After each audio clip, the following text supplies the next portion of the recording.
મારો એક સવાલ છે. પૂછને. કોઈ દિવસ ચાલુ ઝઘડામાં હસવું આવી ગયું તમને? એટલે મારો ઝઘડો કે કોકનો ઝઘડો? ગમે તેનો. બહુ વાર આવ્યું છે. અમે તો પોળમાં રહેતા હતા ને, હા તો એક છે ને એક જોઈન્ટ ફેમિલી હતું. હા દેરાણી જેઠાણી નણંદો સાસુ બધા એક જ સાથે.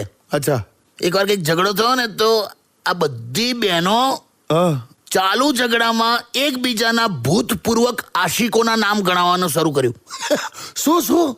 ખરેખર ભૂતપૂર્વક આશિકોના નામ બોલવા મળ્યા કે તારો તો આ હતો ને તારો તો આ હતો. અરે બાપરે, શું વાત કરો છો? બે હસબન્ડો તો બધા કન્ફ્યુઝ થઈ ગયેલા કે આ ક્યાંથી આ બધા નવા નામો ક્યાંથી આવે છે.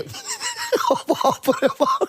અને આપણને એટલું બધું હસવાઈ જાય. અરે બાપરે.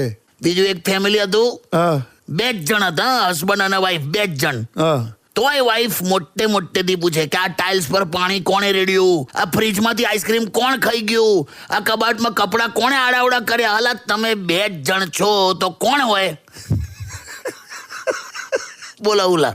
અરે બાપરે. અમારે ત્યાં તો એક જમાઈએ સાસુને મોઢા પર લોટ મારેલો. લા શું?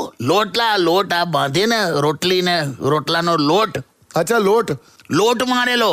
સાસુ ને? હા. કેમ? હવે જમાઈ હિન્દી ભાષી હતો હા અને સાસુ દર વખતે ફોન પર એવું બોલે પેલાને કે આપ તો ઇધર આટા મારને આતે ही नहीं, इधर आटा मारने आओ. આટા માર. અચ્છા. इधर आटा मारने का. અરે બાપરે પેલા માટે આટા એટલે લોટલા. બાપરે. એને એમ કે આવો રિવાજ હશે, તો બાંધેલા લોટનું આખું લોંદું માર્યું સાસુને. બાપરે. એટલે ટૂંકમાં બહુ હસ્યા છે. એવા પ્રસંગો છે ને બધા.